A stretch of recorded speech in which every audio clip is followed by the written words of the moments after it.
Hey, how's everyone doing tonight? Welcome back to yet another episode of the Nerds MC podcast. I'm joined once again by my good friend Cody Moss. Cody. Hey, good to be back. All right. So, just to kind of get the flow of things back going, we're thinking tonight we're going to talk about the hiatus, why we did it, what we were doing, and, how excited we are to kind of get back in the saddle and start producing episodes every week again. So, Cody, you want to kick us off with what you've been up to? Yeah, so one of the reasons for the hiatus is for work, I had to go to a conference called VMware Explore. And so we couldn't really find a recording time that really fit in with that, especially because, even though it's here in town, it was, I was going out to dinners and such with, like, our account rep, and also just hanging out in general with folks from like my company and whatnot. So couldn't exactly pull off also recording a podcast. So sorry for the hiatus. But yeah, no, VMware Explore was actually very interesting. It was kind of eye opening in a bit, and like this is probably gonna be like one of our biggest talking points this evening during while we're recording is public versus private cloud. So VMware, at least the whole time I was there, was pounding the drum. Mostly like the Broadcom CEO and other various folks that are not in technologies that are very usable in a cloud environment, right? Like VMware does have stuff that you can spin up in the cloud. Like they were showing off like this thing where like Azure can like host a vSphere cluster or something. I'm not well versed in that, so I saw it and I thought it was kind of cool. But other than that, VMware's like bread and butter is this thing called VCF, the VMware Cloud Foundation. And this is something that you would install in your data center that essentially turns your data center into an AWS like or an Azure like environment. I say like because it's not actually one to one. Like it has its own Terraform providers and stuff like that. But again, it comes back to the idea of that you can now do infrastructure as code against on-prem boxes. That is an interesting concept. So, like, ultimately, what they're doing, and you can kind of get something similar with OpenStack, is they're giving you cloud like functionalities on your own hardware, which, to me, as someone who has kind of done both, that sounds awful because, like, you get all of the complexity of cloud now with all of the complexity of on prem. I don't understand what that really saves you. And maybe I'm thinking about it wrong, but I'm interested to get your take on it since you just got, what's the word I'm looking for here? You just got indoctrinated for the last 2 weeks about, on-prem cloud and how they can kind of make that work. So, tell us more. Yeah, so what it really came down to is like the second day, like there was like the keynote, they had it on the second day. I don't know why it wasn't on the first day, but like the CEO of Broadcom kind of like came up and he kind of was like, here's what we think the future is. And I think like he might be a little right. I don't think it's gonna. So like right now we're already seeing like when you're in a cloud provider, and I'm not gonna pound the drum because believe me, I work in cloud all day. I believe in cloud. I think it's a great way to like spin up businesses easily, but something that we're seeing a lot in the news is when companies get to a certain point and are a certain size, they no longer can really say that it's worth the cost, right? So Google and Microsoft decide because they went off and they spun up their own cloud services. like there's a lot of companies that were using AWS that are now starting to move off into their own private cloud because it is getting so expensive. And the thing is like, like if you look at Azure and Google Cloud, they're just as they're just as competitive with their pricing, but it still is one of those things where it's when you're competitive, it doesn't mean that necessarily it's that much cheaper to like run it. And some large businesses, like I believe the one of the latest ones I heard about in the news recently is LinkedIn, right? LinkedIn was, if I recall correctly, they were AWS first, then got bought by Microsoft, then they moved over to Azure, and now they're moving back to on-prem. Or no, correction, they weren't in AWS. They were on-prem before, and then they moved to Azure, and then they're now going back to on-prem. Because the costs are, if you are a small business, small to medium-sized business, it's going to cost you way more to have like your own data center with your own boxes. But there's definitely a point in time where a company gets to a point where it's just way too large and you have to spin up so many boxes to where you're now measuring your AWS bill or your cloud bill in general in the millions of dollars.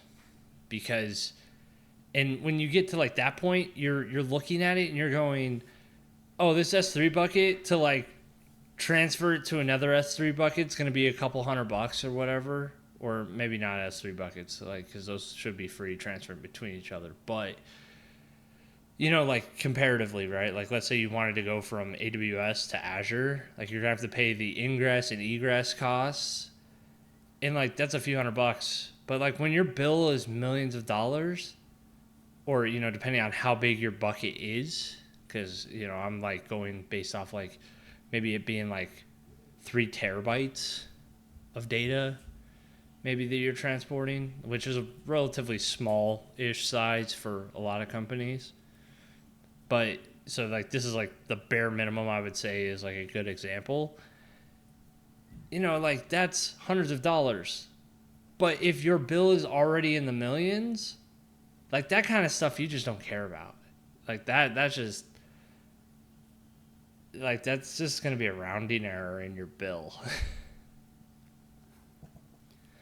But VMware, like I said, like their bread and butter is providing virtual machines in a data center.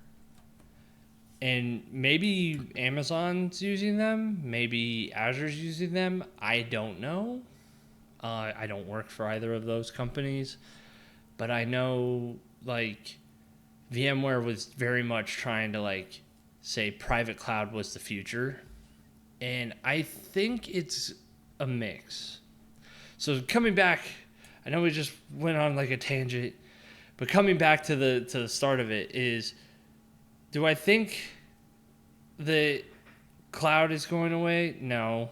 I think it's too important of a technology, especially for small to mid-sized companies. But I also could see a point where it's going to make more sense to be on-prem for things that are just always running and using the cloud to give you kind of like a hybrid cloud environment, right? Where it's like you have on-prem, like in a data center, but you also have cloud. And what you're doing is basically the cloud is going to be where you're doing your burst workloads, like things that have to scale up quickly and have auto scaling, like maybe your front end systems and stuff like that.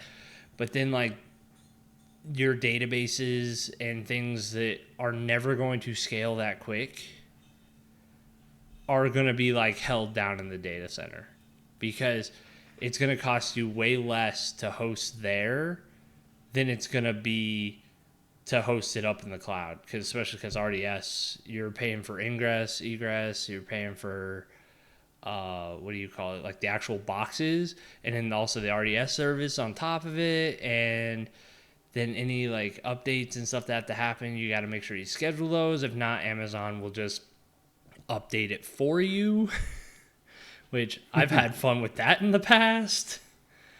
Um, but You mean you don't like major versions getting switched out underneath you? Come on. You know, you're SRE. You like infrastructure, doing infrastructure things. yeah, but it's one of those things, right, where you'll just get an email one day from Amazon that will say, hey, we noticed that this RDS instance is on an unsupported version, and we are going to be completely dropping that version in a few months' time. Make sure you're upgraded. And like even down in like the footnotes or whatever, it says like basically if you don't upgrade, we will do it for you. And sometimes like companies like they'll get those emails and they'll go, okay, cool, we'll start planning that out, we'll start scheduling it out. But like you have to go through like change management meetings and all of these like other things that have to happen, all these other processes. And sometimes those will take up those months. And then you're like, oh, we have like basically 24 hours to do this upgrade, or they're going to do it for us. But you have all the meetings done. That makes it, even if they do it, they're saving you time. Yeah, that's true. But this is also assuming that you're on like a managed solution. If you're on a serverless solution like Fargate, they're pretty good at just kind of just updating it. Like it'll just update out from under you, and usually you won't notice, but sometimes some critical services you'll feel the pain and it will happen. You're doing a bad job of selling cloud, man. This sounds horrible. Yeah, well, I mean, this is why like you hire a team of people to manage this, right? And I'm not saying like a team, like when I say a team, it's depending on the size of your company, because I've also worked at smaller companies where we just kind of needed 3 EC2 nodes hooked up to the internet, and we just had like Jenkins deploying to each of them and like rotating them out and into a target group or whatever. Like you can make the cloud as complex as you want to, but you can also make it as simple as you want to. And I'm going to say, if you are a small enough company, maybe don't even look at AWS or Azure. Maybe take a look at like DigitalOcean and Linode, because this is one of the other beautiful things about being in the cloud is if you do need to start scaling out past what those environments will get you, you can go start up an account, you could build out your infrastructure, you can push over a copy of your code, start testing the deployment pipeline, make sure that's all solid. And, you can test it by just changing your host header and pointing at the load balancer that's over at the new cloud to be like, do I get the same result? And if you do, yep, congrats. You cut over your DNS, none's the wiser, you spin down your old cloud, and then ta-da. It's easy enough to move. Unlike when you're trying to move data centers that are on-prem, I got some bad news for you. You're going to be building out that new data center, which is going to take months, if not years, because you might have the hardware ready, or you might have to buy hardware, and that takes time. Like, I've worked at a company that was on-prem, and we were like strapped for VMs, and I was like, we need to like spin up new VMs like stat, and they were like, okay, we'll get back to you in 3 to 6 weeks. But the site's down. What do you mean 3 to 6 weeks? Yeah, exactly right. If the site's down, I guess start deleting stuff, or just hope that traffic eventually just dies down enough to where your site comes back on its own. Yep. But, Yeah, cloud I will say, I've always autoscalers. found... Go ahead. Oh, yeah, no, I only had like that one thing was just like basically, but cloud autoscalers, right? They solved that problem. Exactly, man. I mean, you can just go to the moon. You can bankrupt yourself with the cloud, which is A fascinating thing to kind of think out, but you can for sure go to the moon. Yep. Man, it's interesting. So like VMware is selling this concept, and I wonder if, like, to your point, it's a portability question. So if VMware sells you a cloud compatible layer that you can run on your data centers, does it get you to the point to where you could in theory do the DNS switcheroo and pivot from on-prem to cloud? Like, is that a selling point, or is it the other way around to where you almost can roll out what you have today in the cloud onto your on-prem solution and kind of do cutovers that way? I'd be interested in seeing what their thoughts are on the viability of, like, pitching this software as a way to either migrate into or migrate out of the cloud, because that could be a fascinating kind of thread to pull. Yeah. So if you talk to anyone over there, they're gonna tell you, why would you ever want to pivot, right? You're just going to go to on-prem. It's a consistent like billing cycle, and you just add compute as you need and all this other stuff, right? And I kind of do agree with them, especially because like if this is where I feel like it's a large company problem. Like they're trying to solve the large company problem and not the mid or small business side. Because mid or small business, I don't think of a time that it's like, yeah, go out and spend like the $20,000 a month on a rack in a data center or something like that, right? It's because like that doesn't make sense. That's a huge cost when your AWS bill might be $5,000, $10,000 if you're pushing like, a few thousand users, Yeah. like tens of thousands of users. Actually, maybe like actually with that much of a bill, you could probably actually also push like almost 100,000 people, like 100,000 users at any given time. After that, you're gonna have to start scaling up, unless your code is. Well, if you're hitting those kind of numbers, like hit me up, let me know, because like I want to use that programming language. Go, man. Go, Crystal, Rust, any form of like compiled binary. The resource usage is minuscule. Do you remember Oh, 1 true. million checkboxes? Do you Uh, remember 1 million yeah, checkboxes? yeah. So they started out as a Flask Python app, and they scaled it. The one thing he did midway through the project that he should have probably done at the beginning was rewrite it in Golang, and his servers stopped flapping, and he actually deprovisioned boxes because it was so much more performant than the interpreted solution. So I mean, if performance really is key, nothing beats a binary executable, unfortunately. Well, or I guess fortunately, because like Go is really good. It's like a really solid, easy to use programming language.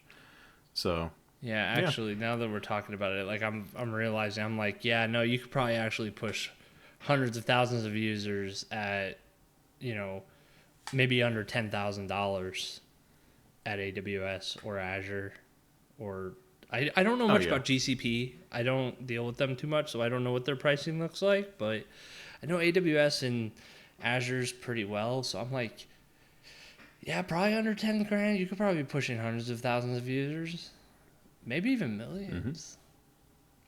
If you're yeah. using Go. It all depends on how you set up your infrastructure. If you do it the right way and you use technologies that kind of complement what it is you're trying to do, you can get pretty far pretty cheap. Do you know the oh my goodness, what is this gentleman's name? He was just on Lex Friedman. He's the guy who has like 100 websites and it's like a single $400 VPS. Oh, right, yeah. Goodness. We were both in the group chat where that got shared around. I've been meaning to watch it. Yeah. He like turned Yeah, like a his old $300 bill into $4 million or something like that. Yeah. Yeah, exactly. He's pushing crazy amounts of stuff just because he has really good architecture around his tech. So he wrote shitty PHP and jQuery. Like it's not like it's great code. It's horrible. But you throw a CDN in front of it with Cloudflare to where you have essentially a varnish cache and your servers aren't actually hit. Well, shoot, doesn't matter that it's on a $400 VPS. It could be on a $5 potato. As long as it can withstand the stampede and it gets into that CDN cache, you're done. Like it's fine. It'll scale infinitely because it's cached at the edge. So I mean, if you work your cloud bills the right way and you use the right tech, you can get in pretty cheap. You really can. It's just all about making sure you handle things the right way. Yeah, yeah. I maybe have just been kind of out of it for a while because we're I can't really talk too much about like what I do for my day to day, but I know at previous companies like where I was working there, we kind of were handed a bit of a blank check when it came to the cloud. So I will definitely say we were probably not exactly optimal, though. Like nowadays, like I do follow all of the best practices and stuff like that. So like I can say I'm definitely more optimal now than I was, 5, 6 years ago when I actually no, like maybe 10 years ago. Yeah, that's when my cloud journey started. Holy shit, it's been a while. Um, but yeah, it's good stuff. It's good stuff. As long as you do it right and don't like really watch your costs. Because I think a lot of people like that's As long as you do it right and you make sure you do the thing the way it's supposed to be done and you don't fuck it up, it works great. That's like everything. yeah. I mean, just really put a limit on your auto scaling groups, or maybe don't auto scale at all, and then you'll have a really fixed cost. Yeah. Hey man, if all you do is spin up EC2s and then write your own abstractions on top of them, you know exactly what you're going to cost. Though It's just not very flexible. Though I do have to ask, like, because I know Amazon has a product. I forget the name of it. I think it's like AppRoots or something like that. It's kind of like Heroku, but AWS based. Because maybe even Heroku might help you out. Because like I haven't used Heroku in a while. I know they're still around. Um, but like they have like this whole idea of like you just basically point them at a repo and they'll launch it, and like they give you a bunch of controls on how you can also elevate the code up to like other environments, so you can like have like a dev, test, and production. It's really solid. But that is bare bones. Like you have zero control other than I need code up in cloud. And I Yeah. mean, there is like some controls you get. Like you could also say like, hey, I want like this many instances running, or I want more instances, depending on like maybe you're getting ready for a big release and you need to push out a bunch of instances to be ready for like the flow of traffic that you're kind of expecting. Like again, like I think Heroku does all of that, and in my opinion, I wish more clouds did that. Yeah. Which App platforms. That's the phrase you're looking for, is app platforms. DigitalOcean has one. AWS, I think, is trying to do that to a degree with Beanstalk, but admittedly, I've not used it enough to know. Heroku is like hold in on the app platform side of things, to where you just, to your point, give it a repo and let it go. Vercel. I think Linode might have a similar solution, but again, I've not used it. I've used Heroku back in the day. DigitalOcean is my current go-to, and then everyone loves Vercel on the internet, but I've never had the pleasure of using their tech. Outside of Next, I love Next, but I've never used Vercel as a hosting platform. yeah, it's just because like eventually you're gonna outgrow those app platforms, and you have to like spin up like your own infrastructure and really start optimizing it. But like, there's so many companies in this world that I've worked for where they had exorbitant cloud costs, but they didn't need it. Like an app platform would have been perfect. It would have served, and it would have like done like all of the best practices under the hood, right? Because like that's like the other thing is like it's essentially you're hiring an SRE team to run your app. Um, I'm kind of talking myself out of the business here, but still, people, please keep hiring me. I mean, there's a reason why that job exists. They don't scale endlessly, and at some point, you need the granular control. Like, if I was Target or Amazon or Walmart, I wouldn't use DigitalOcean's app platform. I would probably spin up my own stuff. But to your point, for like 90% of mid sized businesses, there's really not a ton of need for a lot of the complexity that's been introduced. You can get by with a much simpler stack. Yeah.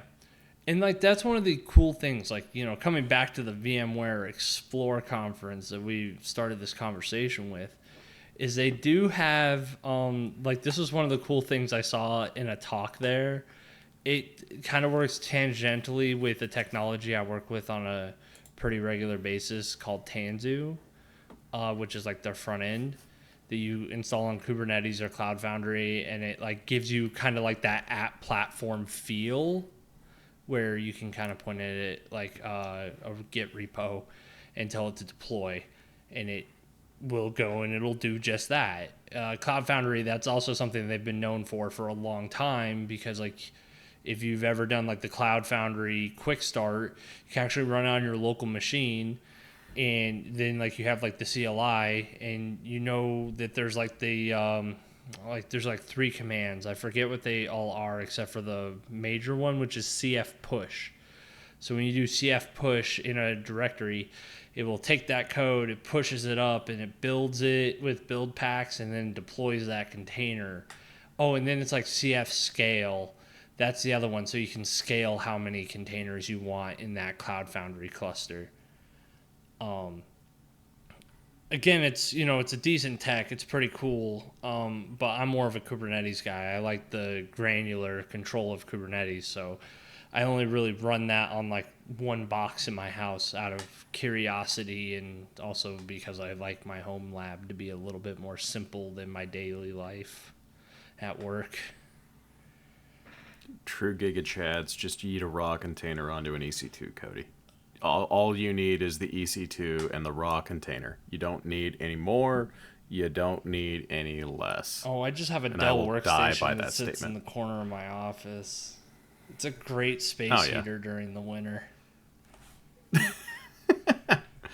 I'm sure it's very efficient on the power usage. It's got what, like a constantly redlined 400-watt CP or a 400-watt power supply or something. Yeah, yeah, that sounds about right. But still, it was like one of the things that was kind of cool. Like, so Tanzu is like that front end piece, but it is the part that's trippy about it is just how it plugs into everything. So, like, one of the talks I went to that was talking about like how to scale your modern applications. So if you're running VCF, it when you spin it up, like you can actually tell it, hey, I want you to spin up a Kubernetes cluster, and like vSphere will go and it'll spin up a Kubernetes cluster with some things. And actually, I believe like Tanzu can actually also do like where it provisions clusters for you. But it's like the one that they were showing off is they kind of just went into vSphere, said, hey, I want a Kubernetes cluster with this many worker nodes. It spun up that many worker nodes and like set it all up. So boom, you had a Kubernetes cluster. But the trippy part about this, and like I could be wrong about this, but this is the way it looked to me, and like I'm explaining it the way I saw it, is when they spun up a pod, like when they went and they deployed their deployment to that cluster, it made a VM and then put containers in that VM. And I was like, that is some isolation. Like, the fact is you're getting a whole VM just for like that pod. And it takes like the requests and limits and stuff and was like doing the VM sizing based on that. It's really trippy what I was seeing. But Very elastic. Much wow. yeah, but they also had it where like VCF, like out of the box, like apparently, well, actually, I'm not sure if it's out of the box, but I know it's one of the options you can do that I believe it's like during your installation, you can say out of the box, I want Tanzu. And so like when you spin up Kubernetes clusters, it'll actually come with Tanzu out of the box. So then at that point, you're just configuring Tanzu on that cluster to go find the code to then do the build packs and all that other fun stuff and to then deploy it out. Which is Nice. so like again, like this is making it where on-prem is a very, at least with this stack, right? Because this is a huge stack. If you want to be a little cheaper, go with OpenStack, because I know OpenStack does a lot of this, except for it doesn't have that app platform out of the box. At least I don't know. I haven't looked at OpenStack in a bit. They could have that now. But again, it's like the fact is like you could just get a contract with VMware, so that means you also have support. So if you're ever stuck, you have like a person to kind of go, hey, my shit's broke. Why? And then they'll ask you for whatever relevant configuration is there, and then they'll kind of like help you point it out. Or maybe they'll also go, oh, we found a bug. We'll get back to you with a patch. Because like at least in my history of working with these kind of like representatives, like Red Hat, like there was sometimes we got same day patches delivered right to us. So really depending on the provider, the third party, but you might get some really great support or you might get really terrible support. It really depends. Nice. All right, man. All right, we like dive deep into the conference side of things. It sounds like honestly ton of really good stuff and a ton of good knowledge, especially if you're working for a company of your size. Mm-hmm. Did you do anything other than work over the last 2 weeks, Cody? Yeah, so the conference was what do you call it? That was the week of, it was basically August 26th to the 29th. I went 26th, 27th, and 28th. 29th I skipped. I went back to work that day.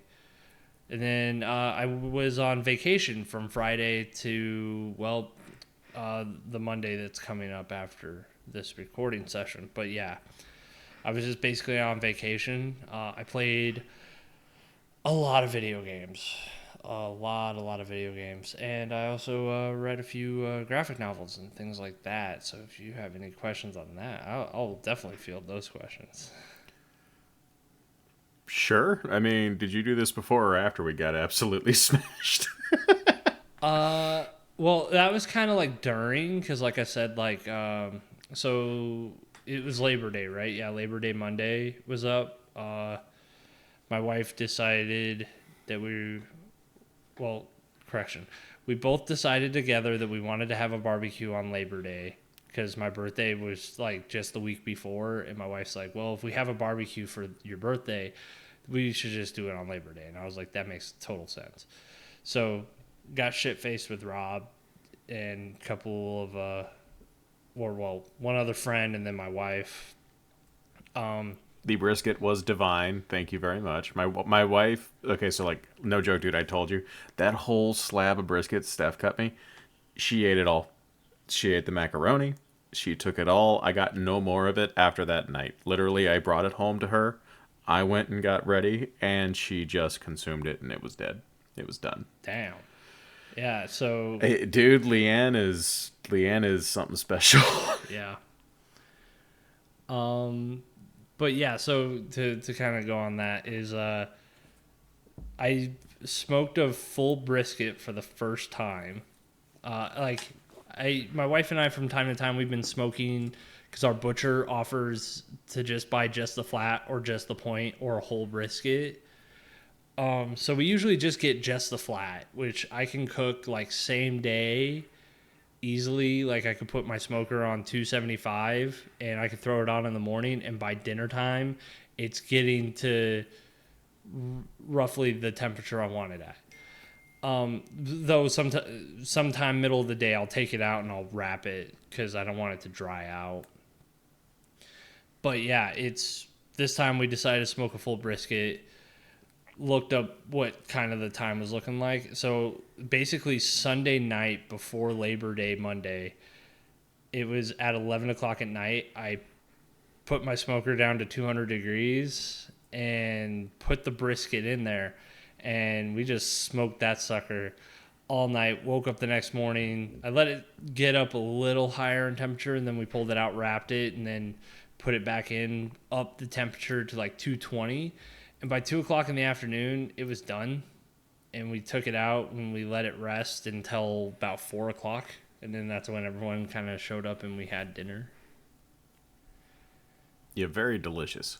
Very, very delicious. It was definitely a labor of love, though my smoker did most of the work. I mean, work is work, man. You facilitated the work for the machine, so you have to take some of the credit. This is true. That, and I also made sure like the smoker had all the pellets and stuff. Like before we went to bed, I was like, just to be safe, because it was already like half full, and I was like, that's probably gonna be fine.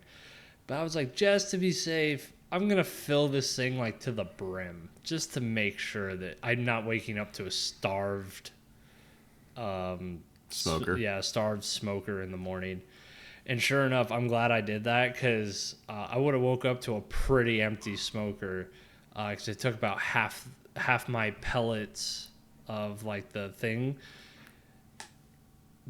the pellet box, I believe that's what it's called, and it took half of it, which is where it was at already, except for I filled it to the brim. So when I looked at it, I was like, oh, you're about at where you were when I started this.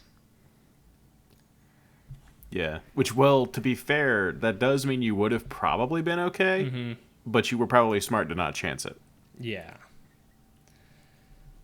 Because like that's another hobby I have is I really like to smoke meats. So like my wife and I, we tend to have like a lot of ribs, a lot of like brisket or tri-tip or things like that. Sometimes steaks.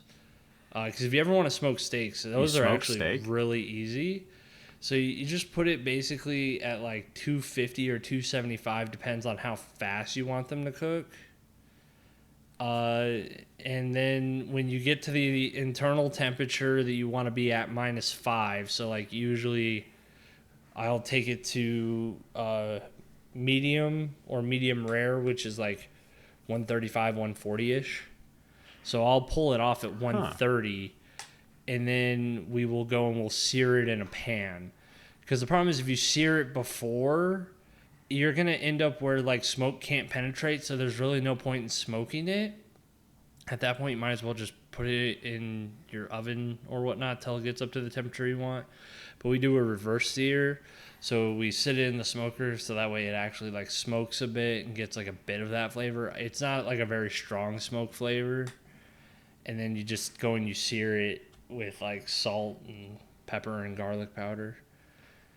Turns out real good. That actually sounds really, really good. Mm-hmm. Like, really, really good. Yeah, next time we do steaks, like, I'll invite you and your wife over for dinner. We'll make it a date night. All right, man. Let me know. I'll bring some meat. So like, I've got a good eye for decent ribeyes. You've had my pathetic attempt at grilling before, so Yeah. I mean, I wouldn't say pathetic attempt as much as like the meat was cooked, so technically it's edible. You just very low bar. Salt, man, salt, assault it. Look. Okay. I need to get this out there. And this might get cut. I grew up in the household with a mother who was Jewish, raised in the United Kingdom. Those are probably the two worst food cultures in the entire world. No, fish and chips does not save the United Kingdom. And have you ever had gefilte fish and latkes? They're not exactly the most flavorful things, Cody. I can't say. How was I supposed to know how to cook? I wasn't. I couldn't. I didn't. Your taste buds. And then I got married. Well, look, man, whenever you grow up from the age of 0 till like 21 and all you've had is bland food your whole life, you don't know what you're missing. True. Then I got married and my wife cooks amazingly. And now I do know what I'm missing. I'm just still bad at it because I have my old methodologies of cooking from my mother, where, well, you can always add more doesn't necessarily mean you can always add more. Well, there's like sometimes like it's like when I do like that steak, I will dry brine it, which is a fancy way of saying I salt both sides. I put it on a wire rack, like on a cookie sheet, and then I put it in my oven for, I mean not oven, my fridge for 2 hours. Like it'll sit there for 2 hours, and what that does is the salt like pulls the water out. But then like at that point, the steak is now starved for water, so it pulls it back in. And when it pulls it back in, the salt comes with it, and so like you get like a really nice tender, like it is kind of like tenderizing, but it's a bit salty. It's excellent. Interesting. Like even if you're gonna make steaks like the normal way, try that out where you just like salt both sides, like prop it up so that way both sides are kind of like up in the air, and just stick it in your fridge for 2 hours. You can technically do it for up brine, to 4. right? Yeah, it's dry. I think it's dry brine. Huh. Well, the more you know. All right. Yeah. And Man. yeah, so I mean like that was good. That was always a good time. But I mean other than that it was basically just video games and books and things like that. Artistic pursuits. Mhm. Nice, man. Jeez. I mean, it sounds fucking jam-packed. You got a lot of work stuff done. You got a lot of personal stuff done. Had some good times. I'll take that. For me, I had a very similar array of stuff go down. So, I didn't have a conference, but I was just heavily working all that week, 2 weeks ago. And you're right. I believe it was the week of August 26th. Had a ton of stuff going on at work, and then with my kids in addition to that, I just kind of took the week and handled business. Didn't have to edit, which was nice.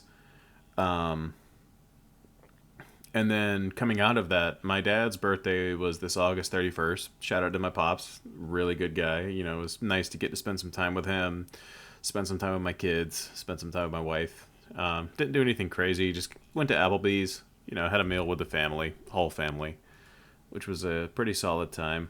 And then Labor Day, so, rolling in from the 31st into Labor Day, hung out with you and, everybody, which was a good time. We had some delicious food that I didn't have to prepare and was very, very grateful for being included in. Not sure if I told you that, but genuinely, thank you very much for inviting me. Genuinely appreciate it. And then this week, had 3 days of work and then took Friday off and just spent the time with my wife hanging out. Just because I feel like I don't get to do that as much as I'd like, but most people don't. And then we got lunch. Yeah, we got lunch Friday with Mike, which was a good time. Yeah. And also, if we, just kind of shout out to the audience, we are attempting to recruit Mike as a guest host for an episode. So you might hear from him in the future. Yes. Which should be a good time. We're planning on having our next episode, feature the first person. And then from there, just kind of have more people roll through. I think it could be fun to kind of have additional individuals kind of come on and just talk a little bit, counterbalance some of our chutzpah. But, yeah. Nah. Yeah. So, like, from my vacation, there is definitely one shout out I want to make. And that is to the... so there's a game I picked up a year ago. I just didn't play through it at the time. Like, I started it, but then stopped it because it just wasn't, like, the game I was looking for at the time. But this week it's really been hitting the box. And it's a game called Spiritfarer. And I got the Farewell Edition because it was on sale a year ago. And definitely if you have like some free time and like cozy games, go for it. It's an excellent title. Okay. What's the hook like? What's the gameplay like? So the idea is that uh, you are a like a I wouldn't say little, like you're a girl who becomes the Spiritfarer. The previous one like passes on through the Everdor, and then it's up to you to go and pick up spirits in the world, help them resolve like their kind of like last requests and memories, make sure they have no regrets, and then take them over the bridge, right? So it's a bit of a dark topic, but it handles it in such a bright and colorful way that it is. I found it very peaceful and Okay. very enlightening. I'm still not through it. I'm like 11 hours in. Because I haven't been playing just solely it. Like, there's other games I was focusing on as well, but like, it was like every evening when it was like time to like wind down and kind of get ready for bed, I would pull up my ROG Ally and I would just play that on it. Is it kind of like an artistic take on Dante's Inferno? With the river Styx and kind of traveling through the layers to get to Purgatorio?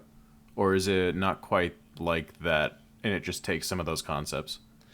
It so like the only real concept of that is I would believe is the original Spiritfarer. Like when you very first start the game, you talk with him before he goes through the Everdor, and his name just happens to be Sharon. Sharon. I'm not sure how you pronounce it. It's not voice Okay. acted, so forgive me if I, you know, butcher some of these names. But after that, it's like you kind of have like this ocean that you're on. Like it's not so much like an actual river as much as it's like an ocean with islands.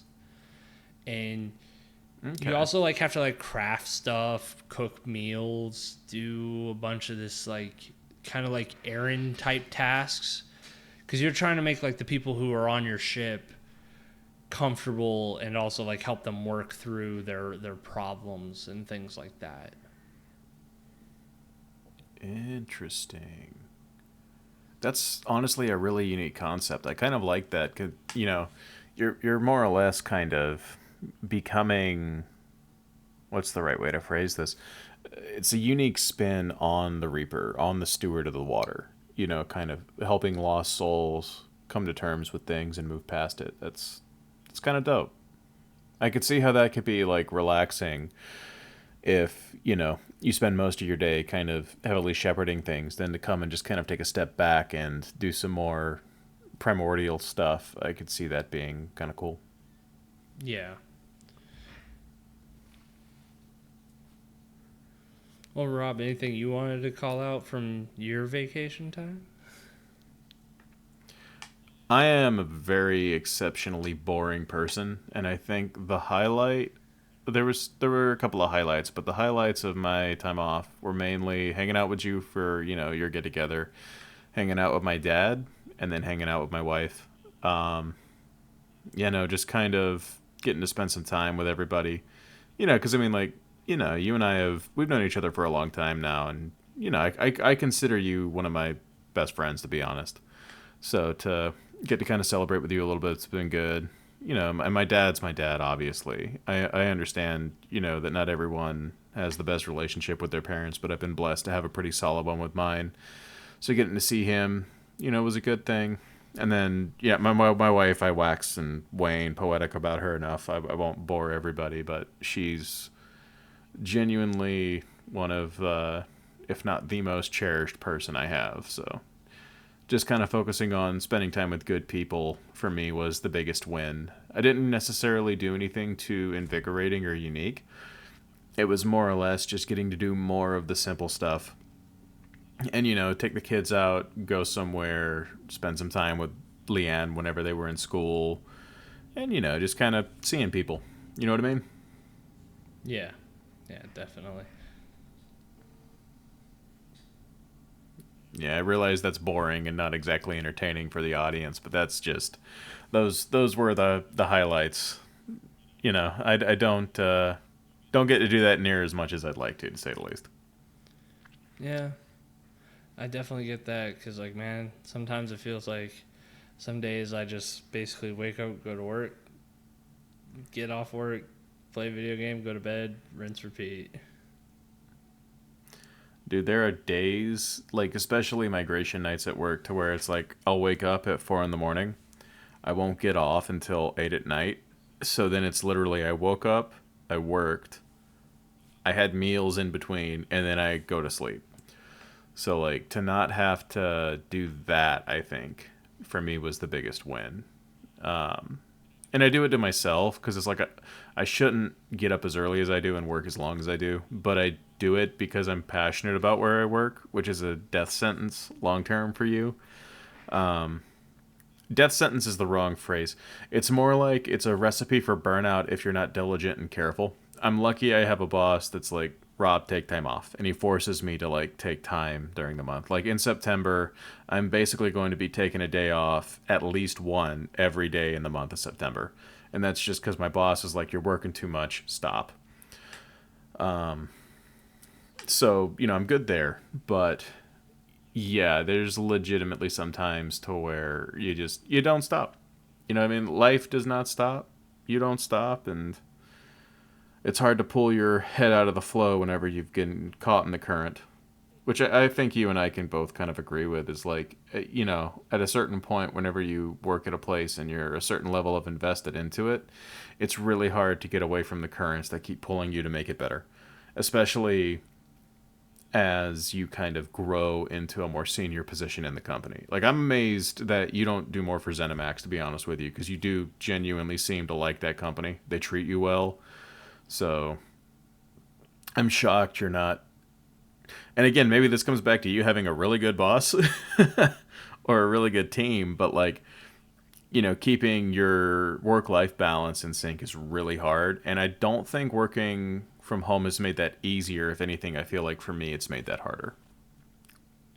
Yeah, I could definitely kind of echo that. So, like, the reason why I took off the week I did was one, I was due for a vacation. Like, I could feel it where I was burning out.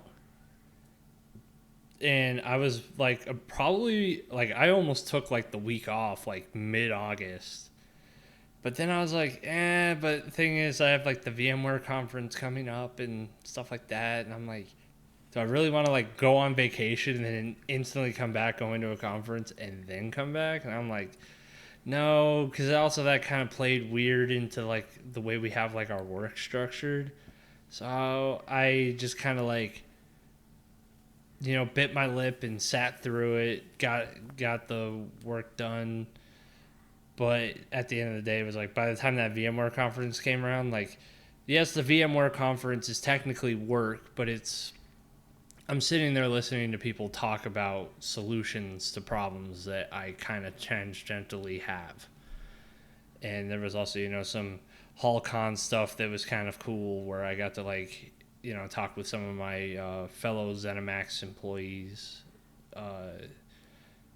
Not my employees, they're the ZeniMax employees. I realized the way I said that was kind of screwy. I'm also an employee, right? But it's like, I guess my fellow Coworkers. coworker, yes. I don't know. It's kind of weird because they were also from other ZeniMax orgs. I'm from ZeniMax Central Services. They were from other parts.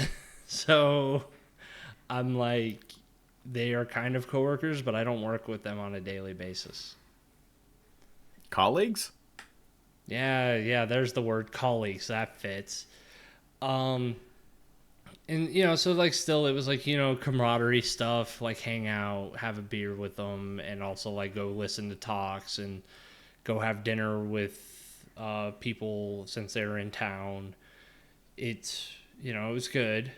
Um, and it's not like the same kind of like me trying to work through a problem all day. It's mostly just trying to understand what people are talking about and like what's going on in the industry. So I didn't exactly count that as much of work, and I did go back for like a day just to kind of like make sure I wasn't gone for 2 weeks because a lot can change in 2 weeks. So I came back for a day to get at least a little caught up, and then went, okay, guys, now I'm peacing out again. Bye. Yeah.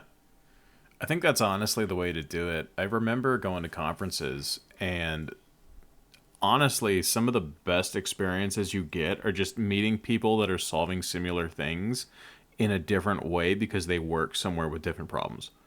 And kind of understanding, oh, that's a really unique take on how this technology can work. Maybe I can apply that to something at my place.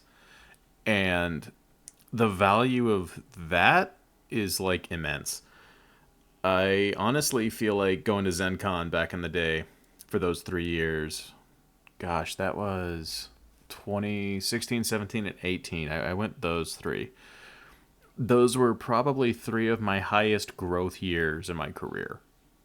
And I didn't even consider it work because, to your point, you're building camaraderie with your colleagues, both inside and outside of your direct company. And more importantly, you're almost getting yourself out there in a way that kind of helps you in the future. So there's very few downsides to going through with conferences for sure. And the whole going back a day to not get lambasted with Lord knows what whenever you come back next week is honestly pretty smart. I need to pull that one for strategy next time I take some extended leave. Yeah, I mean, I feel like it's gonna definitely be a good thing, especially because like this week, since like I haven't thought about work at all, I feel refreshed. I'm gonna be going back stronger than I was, because I mean, at that point, like I had been working for like 9 months, basically without a break, or no, 8 months. Yeah. Um, and again, this is kind of important, like this, like going back to like what you were saying is, going remote, you see like sometimes people work more, and like that was one of the things that I remember I learned early, because there was a time where I was just kind of like working day in day out, and I was burning the candle at both ends, and then eventually I just kind of snapped, and my boss pulled me aside. My boss at the time, he pulled me aside and went, take 2 weeks off. And he also was like, here's a video game, go play that. And just don't think about work, don't ping me, don't talk to us, just go. Like, be outside of it. And when I came back, that was when I realized like what the problem was, because like during those 2 weeks, like it was mostly recovering, getting out of that burnout cycle. Not saying like everyone has like quick burnout cycles. Sometimes like you'll be burnt out for who knows how long. Luckily, I'm one of those people that's like, once I'm like taking my mind off of it for like a week or so, it's easy enough to just kind of like not be stressed about it anymore. I'm one of those people that just got lucky with genetics, I guess.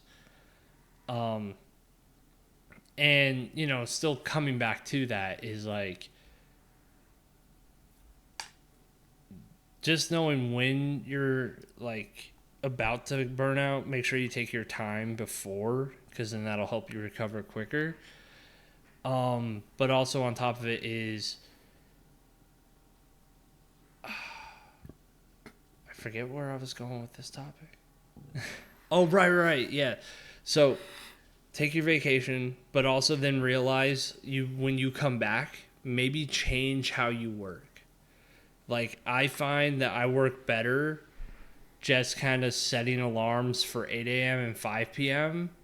and also for my lunch hour. Like I also make sure I take a lunch hour sometime in the middle of the day. I have an alarm for that too. Usually it's a Outlook alarm, so that way people don't try to double book me. But sometimes they will book over that anyway, and then I just shift it a bit. But yeah. So that way I make sure I only work 8 to 5. But I have met other remote workers where they felt like they worked better in the afternoon ish and whatnot. So they would just hop on in the morning for like their meetings that they had to do, like stand up, things like that. And after that, they'd kind of like peace out until like 4 o'clock in the afternoon. And then they would just work from like 4 to 9 because, like they worked the morning, so they didn't want to work too much. So like that's one of the cool things about working from home is you do kind of have that flexibility versus when you're expected to be in an office. Like if you leave an office and somebody's still there, you're going to maybe go ask them like, hey, do you Do you want to like head out with me? Yep. Ah, man. Needless to say, I feel like that 2 weeks was needed. We did 2 months solid of just episodes once every week, which, that's pretty good, man. I feel like we did all right. I feel Mm-hmm. like we did all right. Hopefully, you as the listeners are also enjoying us. Because I'm enjoying doing them. I'm enjoying the editing. I'm enjoying putting everything together, kind of getting it going. And I don't know about you, Cody, but I'm excited to start this round of guests, getting people involved, seeing what they're going through, getting some extra perspectives. I think that's going to be a good thing. Yep, yep. And we will definitely try to have guests on as often as like we can find them. I'm not gonna say we're gonna have guests every week, but we'll see. The fun part is the potato audio quality. I have to make sure that they have microphones that actually work well. Uh, our users can live with potato quality. No, I'm kidding. We have higher quality standards than that. Yeah, worst case, I'll just ship them a mic. There's some out there that are okay that aren't too expensive. But yeah, no. Before we close out, you got anything you want to cover, or are we good to go? We are good to go. All right. Well, everybody, thank you again for listening to another episode of the Nerds MC podcast. Make sure to like, comment, and subscribe, and check us out on Spotify if you're an audio only listener. And yeah, looking forward to seeing y'all next week with some new paradigms and some new people. Thank you. Make sure to like, comment, and subscribe. Bye bye. Damn straight.